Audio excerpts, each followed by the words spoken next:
a lot of people don't know my personal life.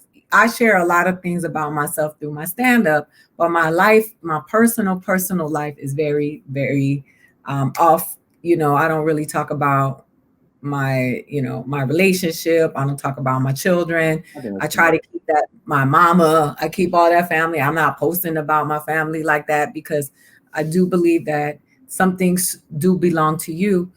I also wanted to ask you, how does it feel walking about being the son of Ida Rodriguez, and how that's impacted your life? Because a lot of people don't really know our journey. Somebody was put a comment like, "Dang, you've been through everything in life. What didn't happen to you?" And I was like, a lot of things didn't happen to me, and a lot of people had it worse than me, and we never operated as victims. So I wanted to ask you what it feels like to be my son, and to see some of the things that you see. You were like, "Mom, stay off the YouTube comments, Mom. I don't want Oh you reading." yeah, man. I'm so surprised you interact with the people on here. And no offense to the people who comment and contribute. Um, I just think that people just act different when there's no consequences that the internet provides, and you can just say whatever nonsense comes to your mind. Um, but I mean, for me, seeing our growth, and I think that's so funny that comment that person said, because honestly, I kind of agree. And while I was living it, I really agreed with you then. Like, how much more stuff can we actually go through?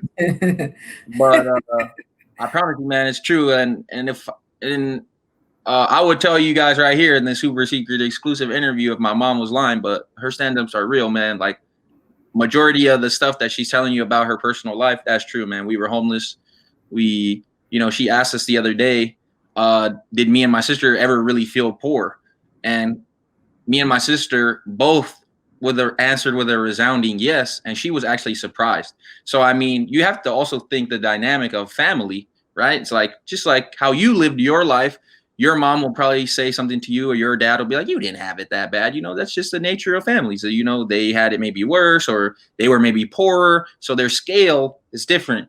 Um so I just think it's great to see, how you become. I think it's real funny here, people who didn't know you. It's honestly shocking to me, because I distinctly remember a different version of you, like when I was a child.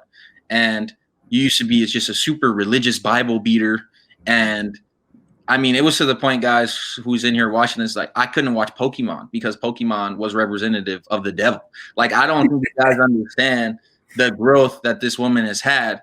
And it's inspired me it's also a big part of, like, why I'm not a big proponent of cancel culture and stuff, because, like, if my mom would have got canceled, for stuff she did when she was 20 years old, I mean, we'd never have the talent we have now, and the person who we have now, who's lovely and makes people laugh and helps them get through a hard time or whatever, because she never would have grown, and she never would have realized that Pokemon is just Japanese cartoons, that has nothing to do with the devil. And, I mean, so to see your growth into this person that you are, you've always been politically charged, though. That, ever since I can remember, you've always wanted to fight for what's right and what you believe in.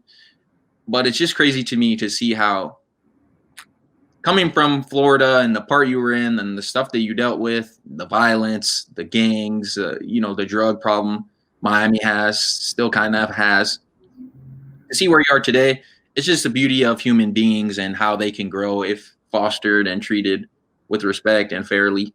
And, I'm proud of you. I love you. I mean, I think it's awesome. And all the stuff that you've done and achieved, it inspires me, and I'm sure it inspires others. And I've seen that effect, and I'm lucky to have seen that during my life, seen how you've affected other young women, other young Latinx women, other young Black people. I literally saw it when we were in upstate New York, and those girls brought you out there for that ball. And I just think that's a real lucky thing to see in their life, is to see how somebody you love, who impacted you so much, did actually impact other people's lives. And honestly, you're probably the only reason that I'm still compassionate, because I struggled with that for a long time, and having compassion and empathy for others. And you were always like, hey, man, you got to think about other people. You got to think about how they feel. So I'm grateful for that. I appreciate that. And I wouldn't be me if I couldn't give it back to you. And I will say that, I'm everything I am because you and your sister love me. And you know that. And you are, people say to me sometimes, You did such a great job with your kids, and they're such good people. And I will honestly have to say that you guys had so much to do with it. I feel that I was blessed to have two human beings that came into this world that decided um, that they wanted to embrace a purpose, and that they wanted to go out. And I didn't do this show so that I could just flex and show people, I got a black son, or look at my kid, or my kid is well spoken. I Nah. just think that it's important for people to see what's behind what you see, because a lot of people come from me sometimes, and they don't know, they don't know the journey, and they don't know the evolution. And it's very easy to point your fingers and talk about people where you are right now, and you don't know when that's going to happen to you.